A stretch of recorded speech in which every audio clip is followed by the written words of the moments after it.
Nenhum manual te prepara para o silêncio de um paciente pela primeira vez. Meu nome é Kátia Garelli, eu sou psicanalista, e aqui no canal você encontra conteúdos que integram psicanálise, neurociência e espiritualidade, com o propósito de expandir a consciência e aprofundar no autoconhecimento. No vídeo de hoje, eu quero compartilhar com você 8 estratégias para quem está iniciando na clínica psicanalítica. Então, se você já fez análise pessoal, já estudou muito e hoje você quer começar a atender ou já está atendendo, mas se sente um tanto inseguro com isso, esse vídeo é para você. A primeira estratégia é você abandonar o desejo de entender tudo o que está acontecendo, tudo que o paciente fala.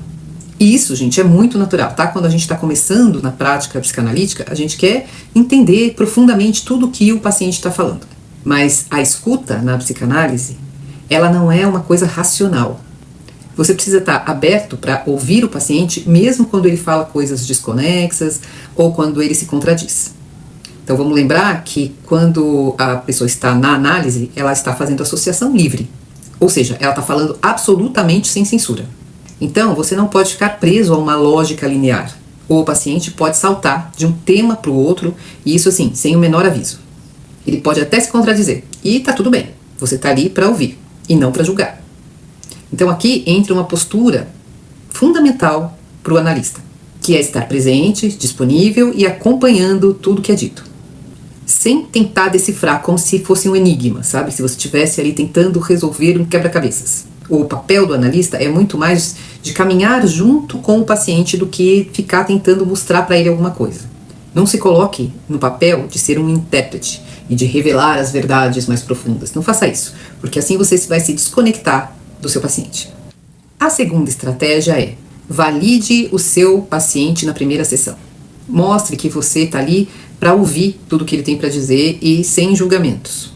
Tem que lembrar, né, que ele vai chegar cheio de histórias, cheio de queixas, de ilusões, né, de coisas que aconteceram na vida dele. E esse é só o ponto de partida.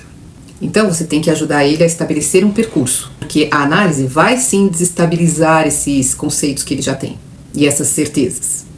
Mas você primeiro tem que validar esse início, para ele se sentir seguro onde ele está agora, para depois então você começar a fazer o caminho junto com ele. Isso não significa que você tem que concordar com tudo, significa respeitar o tempo do seu paciente. Então, se você começar apontando inconsistências ou tentando responsabilizá-lo por tudo de imediato, ele pode se sentir julgado e não voltar mais, e fugir de você.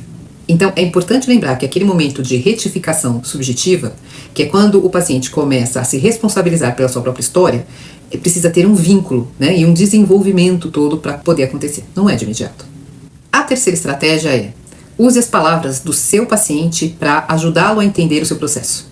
Lembra, né, que nas primeiras sessões, o silêncio pode ser um desafio, tanto para o analista quanto para o paciente. Então, se você ainda não tem material clínico, né, são as primeiras sessões, e você ainda não tem material suficiente para dar interpretações, uma excelente alternativa é você parafrasear o seu paciente, ou seja, usar as próprias palavras dele para fazê-lo pensar. Então, você vai devolver para ele aquilo que ele acabou de dizer, para fazê-lo pensar. Então, isso é importante por 2 pontos, porque mostra que você está atento, ouvindo o que ele está falando, e também vai ajudar o paciente a ouvir a si mesmo, o que é muito importante. É um recurso simples, mas poderoso. Muitas vezes, quando ele ouve o que ele disse, mas dito por outra pessoa, ele percebe que não é bem aquilo, o que estava encoberto naquelas palavras.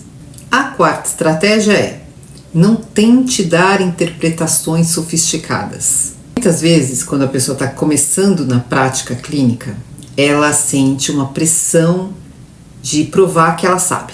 E isso pode levar tanto a interpretações precoces, né, antes do tempo, baseadas mais em teoria do que na escuta, né, ali daquele paciente pessoalmente, e também em interpretações muito rebuscadas que a pessoa nem vai entender e não vai dar um caminho para ela.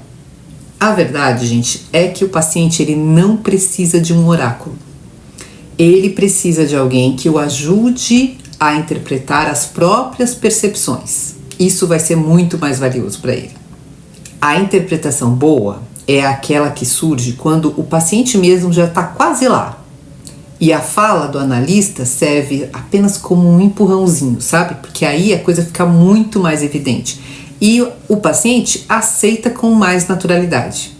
Então, quando você interpreta demais, força demais, você corre o risco de alienar o paciente e ele começar a fugir daquilo.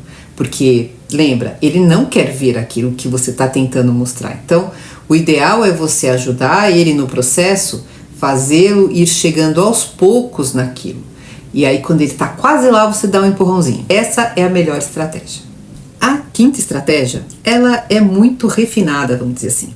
E ela é muito importante para cada analista, não só para o processo de análise, mas também para o autodesenvolvimento do analista. Cultive o seu silêncio interno, para que a sua escuta fique mais afinada. Lembrando que o silêncio na clínica não é apenas a ausência de palavras, de fala, de um som que sai da sua boca. Ele é um espaço psíquico seu. E para que você escute o outro de forma genuína, é fundamental que você aprenda a silenciar primeiro. Silenciar a si mesmo. Não apenas a sua boca, mas os seus julgamentos internos. As pressas interpretativas e as projeções inconscientes. A escuta psicanalítica exige presença integral do analista. E isso tem uma dimensão mental, emocional e energética. Então aqui, além da psicanálise, existe o elemento da neurociência e da espiritualidade.